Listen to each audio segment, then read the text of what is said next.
Ikhwani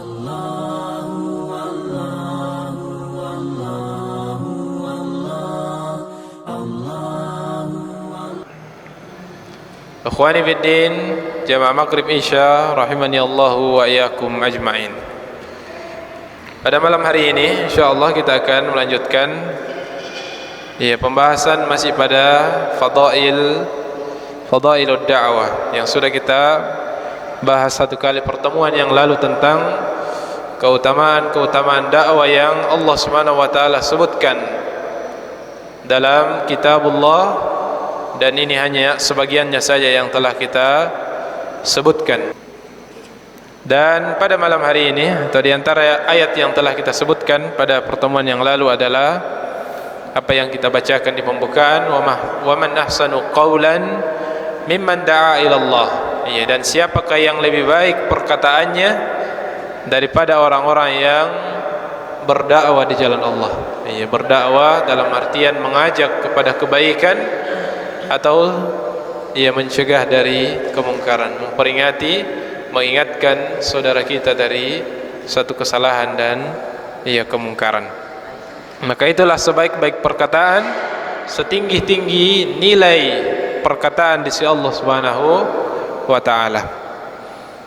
Kemudian pada malam hari ini biidznillah taala kita akan menyebutkan keutamaan dakwah yang lainnya melalui lisan Rasulullah sallallahu alaihi wasallam. Keutamaan dakwah yang disebutkan melalui sabda-sabda Nabi sallallahu alaihi wasallam. Dan ikhwani fiddin azani Allah wa iyyakum ajma'in, sekiranya ada satu amalan yang hanya satu ayat yang menyebutkan tentang keutamaannya, maka itu sudah merupakan satu amalan yang tinggi dan besar nilainya di sisi Allah Subhanahu wa taala. Atau ada satu amalan yang hanya satu hadis Nabi sallallahu alaihi wasallam yang menyebutkan tentang keutamaannya, maka itu sudah cukup bagi seorang yang beriman untuk mengejar keutamaan tersebut.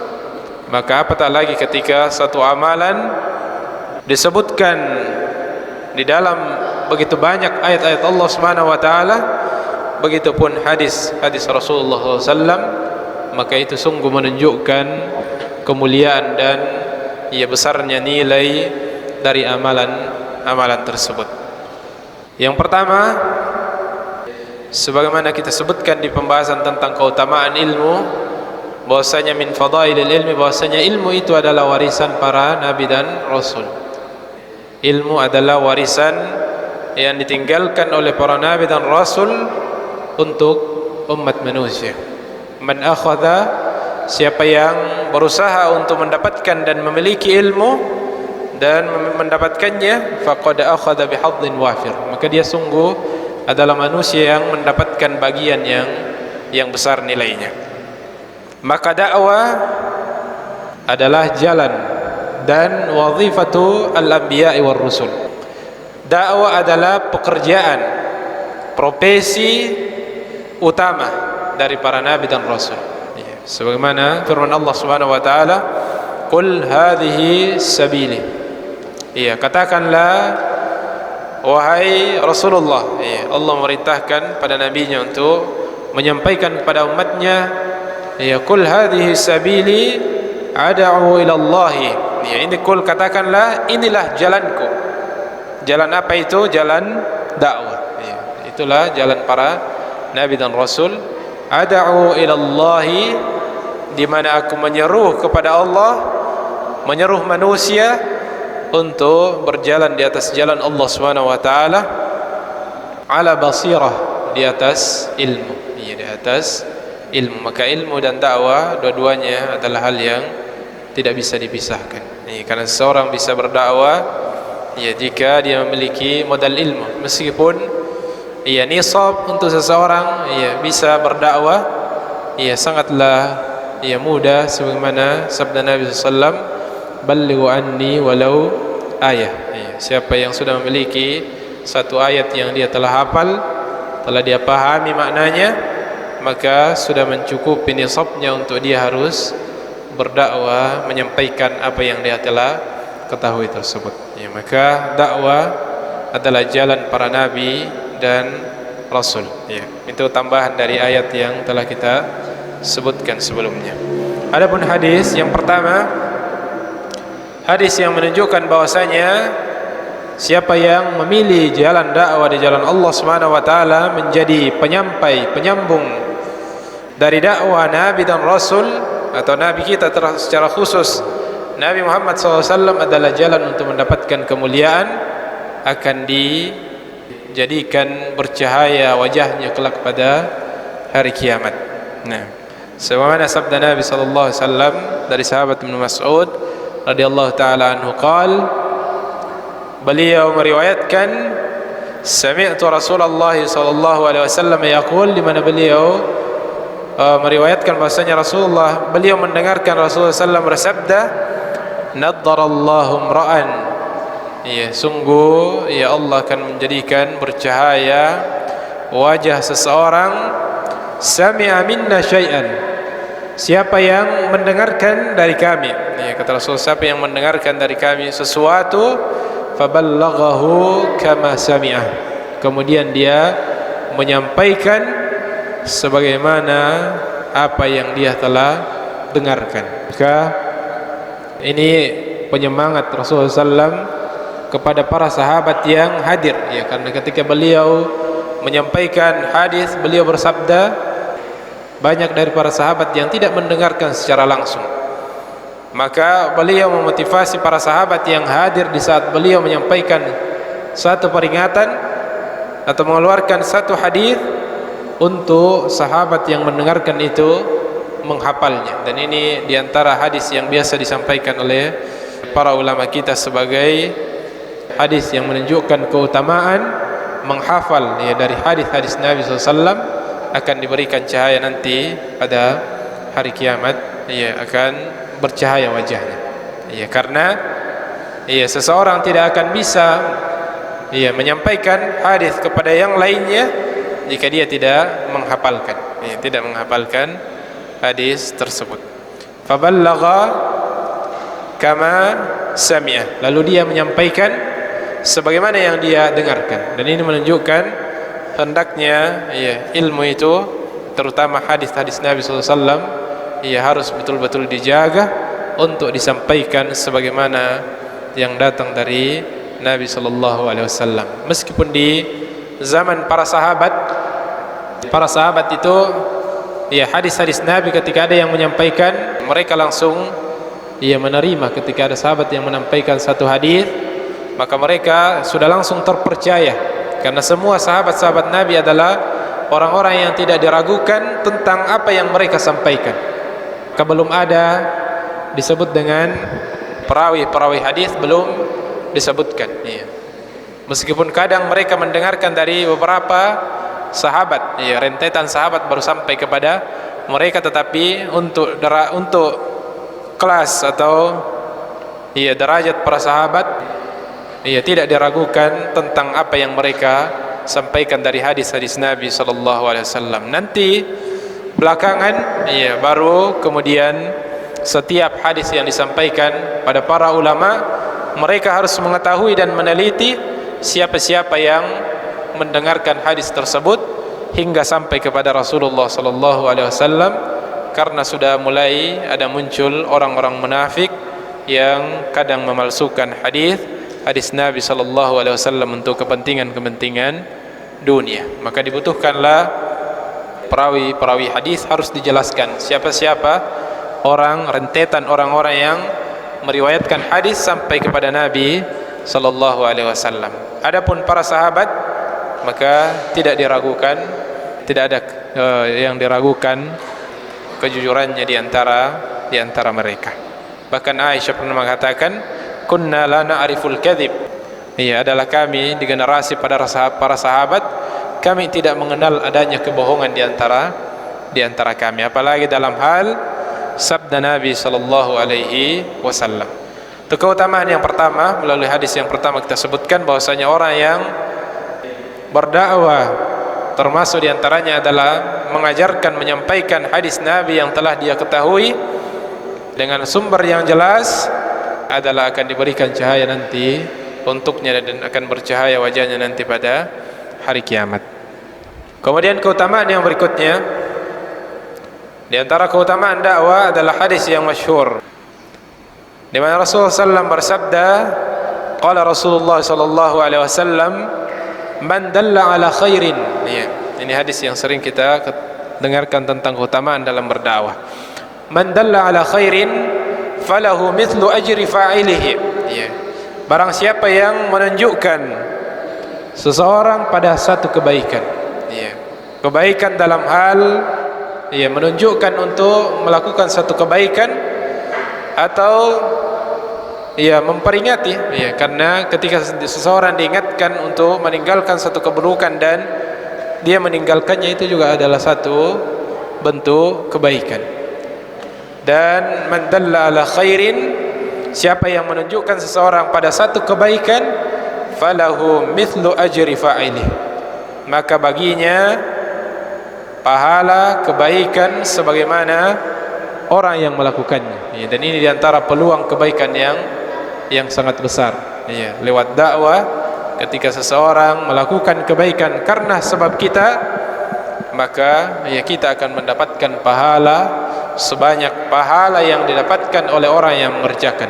Ya, dan di hadis yang lain, tanpa mengurangi pahala orang yang, ya, mengerjakan amalan tersebut. Dan sebaliknya, ya, man sanna sunnatan sayyi'ah, ya, di redaksi hadis yang lain, siapa yang menjadi sebab, ya, seseorang atau mencontohkan kepada seseorang satu keburukan, ya, kemudian, ya, maka baginya fa'alaihi wizru, ya, wa wizru man amila bih, maka baginya dosanya dan dosa orang yang mencontohi dan melakukan keburukan yang disebabkan karenanya, tanpa mengurangi dosa orang yang melakukan kesalahan tersebut. Maka ia mengajak pada kebaikan, berdakwah adalah peluang untuk ia mengumpulkan banyak kebaikan, bahkan sampai seseorang telah meninggal sekalipun,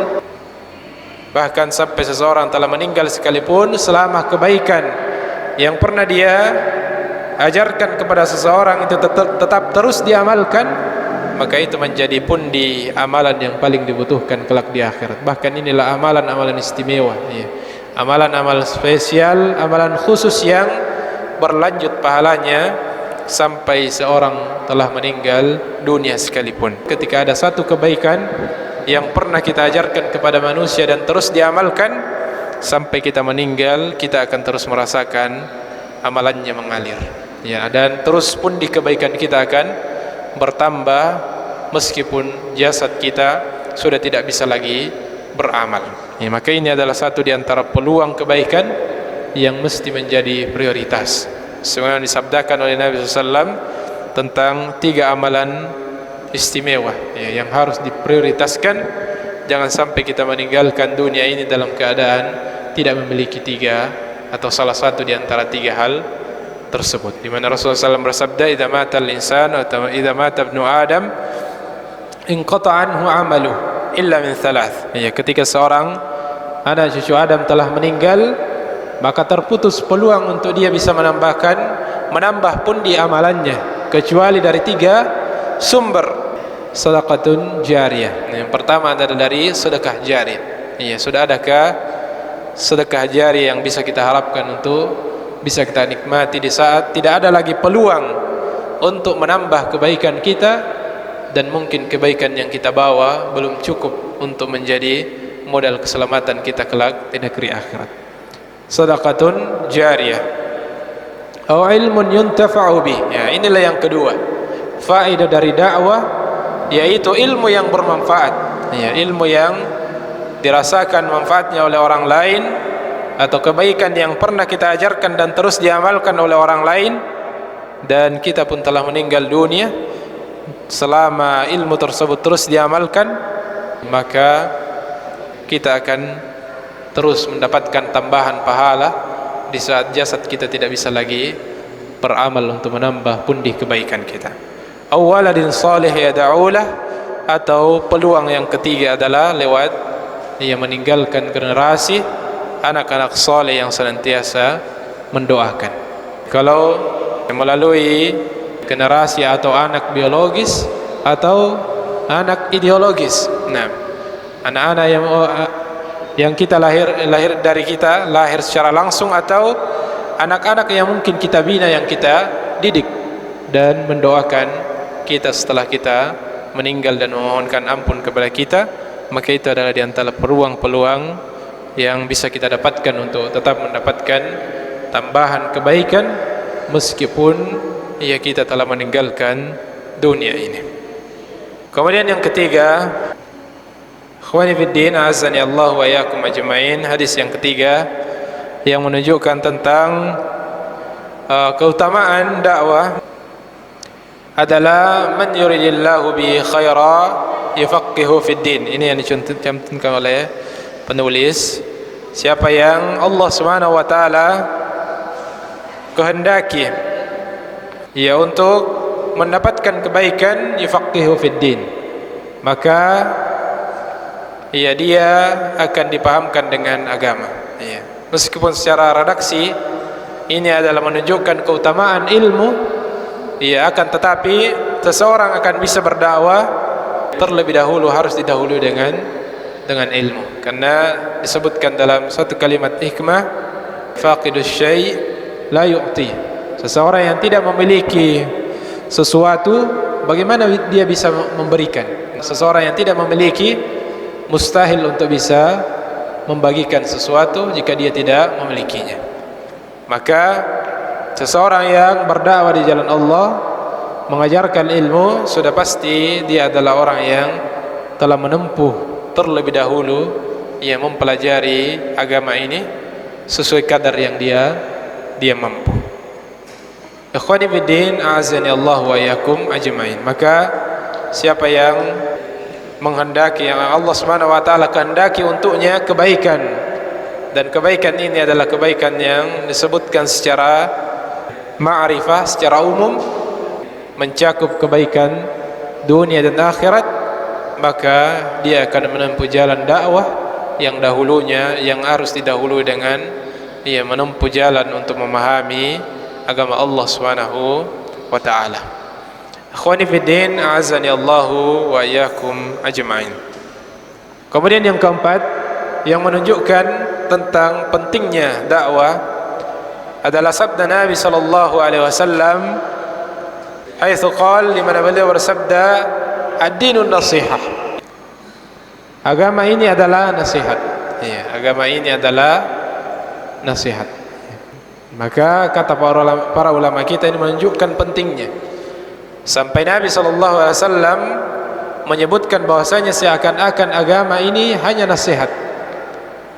Padahal dalam agama kita banyak sisi-sisi yang penting. Di antaranya persoalan akidah, ada ibadah, ada fikih, dan banyak hal yang merupakan, ada akhlak dan sebagainya. Akan tetapi beliau bersabda, ad-dinun nasihah, agama ini adalah nasihat. Menunjukkan pentingnya persoalan nasihat tersebut dalam agama ini. Ikhwani fiddin, azani Allahu wa iyyakum ajmain. Sebagaimana dalam sabdanya yang lain menunjukkan tentang gambaran, bahwasanya menggambarkan tentang sesuatu yang disebutkan seakan-akan semakna dengan hadis ini. Innama bu'ithtu liutammima makarimal akhlaq. Di mana Rasulullah bersabda, sesungguhnya aku hanya diutus untuk menyempurnakan akhlak. Ini juga menunjukkan kata para ulama kita bahwasanya menunjukkan keutamaan akhlak, karena Rasulullah SAW bersabda bahwasanya seakan-akan beliau diutus hanya untuk persoalan akhlak. Padahal beliau punya tugas-tugas yang lain. Di antaranya adalah memperbaiki akidah, memperbaiki pemahaman umat manusia tentang mentauhidkan Allah Subhanahu wa taala, untuk menegakkan Islam di atas seluruh agama yang ada, dan termasuk tujuannya adalah meluruskan akhlak. Tetapi beliau menyebutkan dengan adatul asr, dengan kalimat pembatasan untuk menunjukkan ia akan keutamaan perkara tersebut. Ya, pentingnya memperhatikan perkara tersebut, sebagaimana hadis ini, ad-dinun nasihah, bahwasanya agama ini adalah nasihat. Ia menunjukkan bahwasanya agama kita kokoh jika dibangun di atas dasar saling menasihati.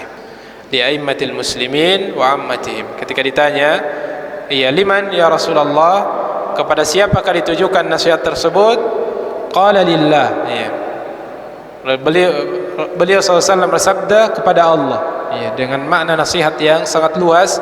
Ketika para ulama kita mensyarah tentang makna nasihat tersebut, maka nasihat lillah kepada Allah adalah mentauhidkannya, mensucikannya dari segala hal-hal yang tidak pantas untuk Allah Subhanahu wa taala. Wa li kitabihi, dan nasihat untuk kitabnya. Ya, nasihat dalam artian ia menghidupkan, melaksanakan apa yang ada di dalamnya. Jika itu adalah perintah maka dijalankan, dan jika itu adalah larangan maka ditinggalkan. Wali rasulihi, dan kepada rasulnya, yaitu dengan ittiba kepada beliau. Wali aimmatil muslimin, dan nasihat kepada pemimpin-pemimpin kaum muslimin. Iya, maka di sini nasihat sebagaimana makna yang biasa kita pahami, ya, dengan bernasihat dan menyampaikan nasihat yang sesuai dengan mereka para pemimpin. Wa ammatihim, dan nasihat untuk seluruh umat Islam dan umat manusia. Ya, ini menunjukkan pentingnya perkara nasihat dalam agama kita, dan ini merupakan bagian dari pondasi ia berdirinya dan kokohnya, tegaknya agama Islam ketika dibangun di atas nasihat dan saling menasihati. Kemudian hadis yang berikutnya, ya, hadis yang sudah kita sebutkan, tetapi ada, ya, tambahan faedah yang lainnya tentang, ya, nisab atau kadar batas ilmu yang dimiliki oleh seorang sehingga dia sudah bisa berdakwah. Di mana hadis dari Abdullah bin Amr bin Al-As radhiyallahu taala anhuma, anna Nabi sallallahu alaihi wasallam qala ballighu anni walau ayah. Ya, sampaikanlah dariku walaupun satu ayat.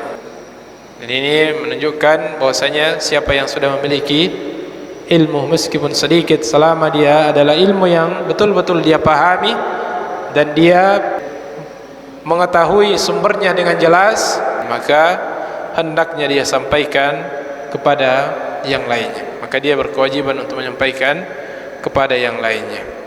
Wa hadithu an bani Israil wala haraj. Ya, dan ceritakanlah tentang kisah-kisah Bani Israel. Wa man kadzaba alayya, dan setelah itu ada ancaman, ya, dari Nabi sallallahu alaihi wasallam yang merupakan hal yang perlu diperhatikan dalam berdakwah. Untuk kita berhati-hati dalam menyampaikan apa yang kita sampaikan dalam berdakwah, karena pada hakikatnya apa yang kita sampaikan akan kita pertanggungjawabkan kelak di hadapan Allah Subhanahu wa taala. Apatah lagi ketika kita mengatakan tentang Nabi sallallahu alaihi wasallam bersabda, ya man kadzaba alayya muta'ammidan. Ya, Rasulullah SAW berikan ancaman, barang siapa yang berdusta atas namaku dengan sengaja, falyatabawwa maq'adahu minan nar. Ya, maka hendaknya dia mempersiapkan tempatnya di neraka Allah Subhanahu wa ta'ala.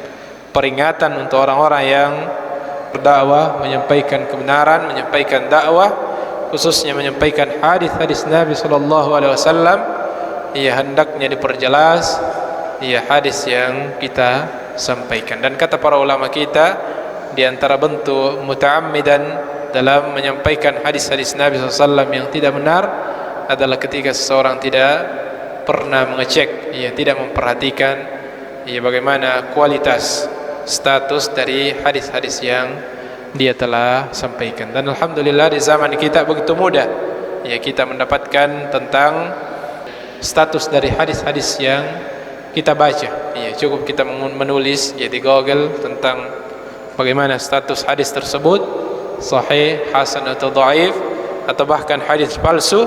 Para ulama kita telah menghabiskan waktunya untuk meneliti dan menulis hadis-hadis tersebut. Maka kita yang hidup di zaman belakangan ini mestinya menuntut ilmu lebih mudah ketimbang dengan zaman-zaman dahulu. Akan tetapi pada kenyataannya ulama-ulama yang lahir di belakangan ini tidak bisa menyamai kualitas para ulama-ulama terdahulu di saat fasilitas untuk menuntut ilmu sangat susah. Sekedar untuk mendapatkan hadis perlu melakukan perjalanan, butuh modal yang besar, tetapi bisa lahir ulama-ulama besar dan begitu banyak ulama yang lahir. Tetapi di zaman ini begitu mudah sebenarnya untuk seseorang bisa belajar hanya dengan menggerakkan jarinya, muncul semua ilmu-ilmu di hadapannya.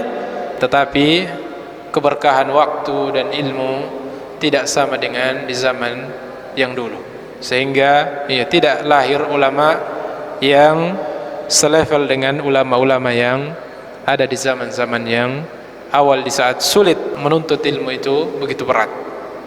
Maka hadis ini adalah hadis yang perlu diperhatikan, menjadi satu kaidah peringatan dalam berdakwah di jalan Allah Subhanahu wa taala. Kita harus memperjelas landasan dari apa yang kita sampaikan. Karena ketika kita menyampaikan satu hukum, kita mengatakan satu perintah, maka kita adalah merupakan perwakilan atas nama Allah Subhanahu wa taala. Kita menyampaikan syariatnya, maka kita akan dimintai pertanggungjawaban tentang apa yang kita sampaikan.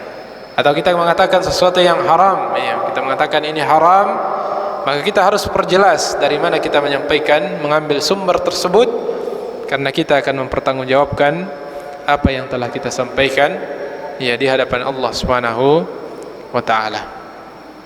Kemudian keutamaan yang lainnya, bahwasanya aktivitas berdakwah adalah satu di antara amalan yang tinggi nilainya, yang bisa menjadi sebab seorang hamba akan dihapuskan dan diampuni dosa-dosanya di sisi Allah Subhanahu wa taala. Sebagaimana sabda Nabi sallallahu alaihi wasallam, fitnatur rajuli fi ahlihi, bahwasanya ujian dan fitnah bagi seseorang yang kadang menjadi sebab seseorang berpaling dari Allah Subhanahu wa taala, kadang berpaling dari jalan ketaatan, kadang di antara sebab di antaranya adalah karena keluarganya, karena istrinya. Kadang sebagian orang awalnya adalah orang yang istiqamah, namun tatkala telah diberikan nikmat dalam bentuk istri, dia sudah hilang dari pengajian, hilang dari kebaikan dan sebagainya, hilang dari jalan menuntut ilmu. Wa malihi, dan diantara juga fitnah bagi seseorang adalah hartanya. Dan ini banyak orang-orang yang terfitnah dengan harta sehingga dia lalai dari mengingat Allah Subhanahu wa taala. Wa waladihi, dan ada juga sebagian orang yang terfitnah dengan anak-anaknya, karena kesibukan dengan anak-anaknya dia terlalaikan dari banyak kewajibannya kepada Allah Subhanahu wa taala. Wa jarihi, dan ada juga yang terfitnah dengan tetangganya. Akan tetapi dari dosa-dosa yang lahir disebabkan karena fitnah-fitnah tersebut, tukaffiruha as-salatu was-shaum, bisa terhapuskan dengan salat. Sebagaimana sabda Nabi sallallahu alaihi wasallam, as-salatu was-salawatul khamsah, salat 5 waktu, wa Ramadan ila Ramadan, wal jum'atu ila jum'ah, mukaffiratun lima bainahunna idza ijtunibatil kaba'ir.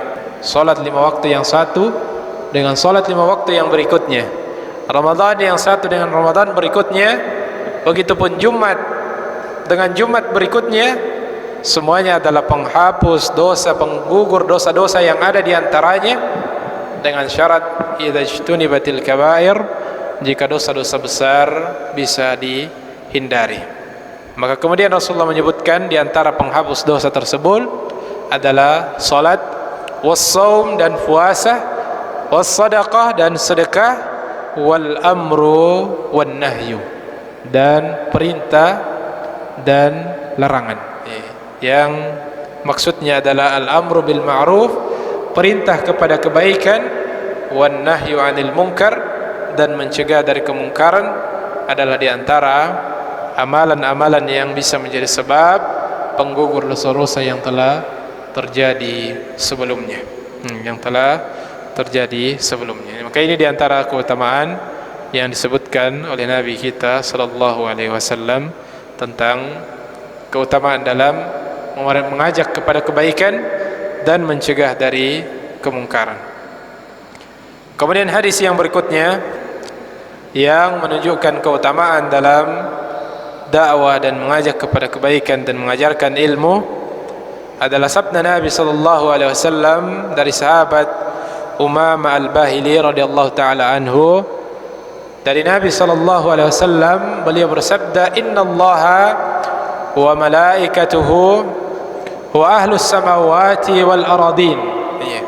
Sesungguhnya Allah dan para malaikatnya dan para penduduk langit dan bumi, bahkan penduduk lapisan langit yang 7, wal aradin, dan lapisan bumi, hatta an-namlatu fi juhriha, hingga semut yang ada di sarangnya, di lubangnya, wa hatta al-hut, sampai ikan yang ada di dasar lautan, la yusalluna ala muallimin nasi al-khairah, tunggu mereka semua berselawat kepada orang-orang yang mengajarkan manusia kebaikan. Dan inilah dakwah, orang-orang yang mengajarkan manusia kebaikan, menunjukkan manusia pada kebaikan, menyemangati, memotivasi manusia untuk melakukan kebaikan, sekaligus memperingati manusia dari segala bentuk keburukan. Maka Allah Subhanahu wa taala akan bersalawat kepadanya, dan salawat Allah Subhanahu wa taala adalah ampunan, ampunan dan keberkahan dan pahala. Wa malaikatuhu, dan salawat malaikat. Mana di redaksi hadis yang lain, ketika malaikat bersalawat adalah mendoakan ampunan dan rahmat. Wa ahlus samawati wal aradin, bahkan seluruh penduduk langit dan penduduk bumi. Hatta namlah, sampai semut sekalipun yang dilewati oleh orang-orang yang hendak mengajarkan kebaikan, mengajarkan manusia kebaikan, sampai ikan pun di dasar lautan senang dan mendoakan orang-orang yang mengajak manusia pada kebaikan. Subhanallah, tidakkah kita menginginkan keutamaan tersebut? Didoakan oleh Allah Subhanahu, diberikan keutamaan oleh Allah, didoakan oleh makhluk-makhluk Allah Subhanahu wa taala kebaikan.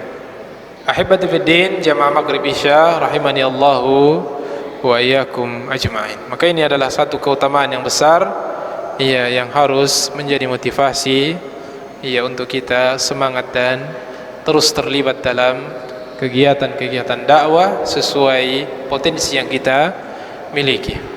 Kemudian hadis yang berikutnya, hadis tentang peristiwa, satu peristiwa di perang Khaybar, ketika yaitu perang kaum muslimin melawan orang-orang Yahudi di tanah Khaybar, di mana Rasulullah SAW menyampaikan satu kabar gembira yang membuat semua para sahabat gelisah penuh harap, gelisah penuh harap, mudah-mudahan dialah yang dimaksud. Ketika Rasulullah SAW bersabda kepada para sahabat yang ingin perang, yang mengikuti perangan di Khaybar, "Lau utiyanna ar-rayata gadan rajulan yaftahu Allahu ala yadayhi." Sungguh aku akan berikan bendera atau panji kaum muslimin ini kepada seseorang yang melalui tangannya Allah Subhanahu wa taala akan memenangkan pasukan kaum muslimin. Fabatan nasu yadukuna lailatahum ayyuhum yu'taha. Maka para sahabat melalui malam dalam keadaan gelisah, penuh harap. Siapa kira-kira yang diberikan itu? Semuanya ingin mengharapkan untuk dialah yang diberikan bendera panji kaum muslimin tersebut. Falamma asbaha an-nasu ghadaw ala Rasulillah sallallahu alaihi wasallam. Ketika telah tiba waktu subuh atau pagi hari, maka para sahabat semuanya mendatangi dan mendekat kepada Nabi sallallahu alaihi wasallam, berharap dialah yang ditunjuk, dialah yang diberikan raya dan panji tersebut atau bendera tersebut. Faqal, akan tetapi Rasulullah sallam bersabda dan justru mencari seseorang. Aina Ali ibnu Abi Talib. Tetapi Rasulullah justru mencari satu sosok di mana Ali ibnu Abi Talib. Faqalu, maka para sahabat mengabarkan, yashtaki min ainihi ya Rasulullah. Ali tidak seperti sahabat yang lain yang gelisah penuh harap. Beliau sedang sakit, sakit mata yang agak parah sehingga beliau tidak ikut dengan para sahabat untuk datang kepada Rasulullah untuk mendengarkan pengumuman siapakah yang akan diberikan panji tersebut.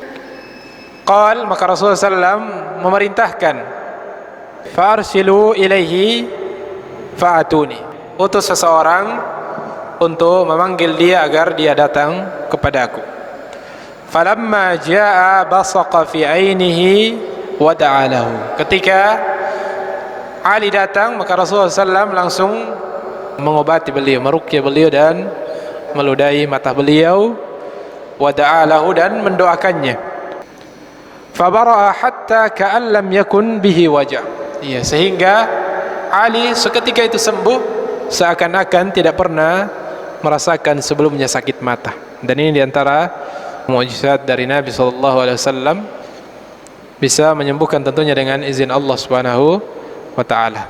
Fa'atahu ar-rayah. Lalu Rasulullah kemudian memberikan panji tersebut kepada Ali bin Abi Talib. Faqal, lalu kemudian beliau berpesan kepadanya dengan pesan yang menunjukkan keutamaan dakwah di jalan Allah Subhanahu wa ta'ala. Sampai di saat-saat perang dengan pedang, Rasulullah tetap menekankan tentang pentingnya dakwah, bahwasanya didahulukan dakwah, didahulukan mengajak kepada kebaikan, pilihan terakhir adalah dengan pedang tersebut. Faqal, ya Rasulullah, uqatiluhum. Maka Ali kemudian setelah diberikan bendera tersebut atau panji tersebut, maka beliau bertekad, ya Rasulullah, uqatiluhum hatta yakunu mithluna. Ya Rasulullah, saya akan memerangi mereka sampai mereka mau beriman seperti kita. Faqal, maka Rasulullah SAW memperingati pelan-pelan, wahai Ali bin Abi Talib, thumma da'uhum ila al-Islam. Akan tetapi dahului dengan mengajak mereka, dakwai mereka terlebih dahulu kepada Islam. Wa akhbirhum bima yajibu alaihim min haqqillahi fih. Dan dakwai mereka, sampaikan hak Allah yang wajib mereka tunaikan. Maka sebelum berperang, tidak langsung diperangi, harus didahului dengan dakwah, mengajak mereka untuk masuk ke dalam Islam. Fa wallahi la an yahdiyallahu bika rajulan wahida khairul laka min an yakuna laka humrun na'am. Karena demi Allah, jika ada seseorang di antara mereka yang mendapat petunjuk karenamu, maka itu lebih baik bagimu daripada mendapatkan satu ekor unta merah. Maka ini menunjukkan pentingnya dakwah. Bahkan sudah menghadapi pasukan musuh, beliau tetap mengharapkan ada dakwah yang boleh jadi ada satu dua di antara mereka yang mendapatkan hidayah di detik-detik mereka berperang, dan jangan sampai mereka meninggal di atas kemusyrikan. Dan beliau memotivasi tentang keutamaannya, bahwasanya jika ada salah seorang di antara manusia yang mendapatkan petunjuk, mendapatkan hidayah disebabkan karena usaha kita, ikhtiar kita mendakwai dan mengajak mereka untuk ke jalan Allah Subhanahu wa taala, maka itu lebih mulia dan lebih tinggi nilainya daripada mendapatkan satu ekor unta merah yang merupakan kendaraan yang paling bernilai, paling berharga di zaman itu. Maka itu diantara hadis yang menjadi cukup, yang menjadi perwakilan dari sekian banyak dari hadis-hadis Nabi SAW, baik secara redaksi, secara teks menyebutkan secara langsung tentang keutamaan dakwah, maupun hadis-hadis yang secara makna mengandung keutamaan dakwah.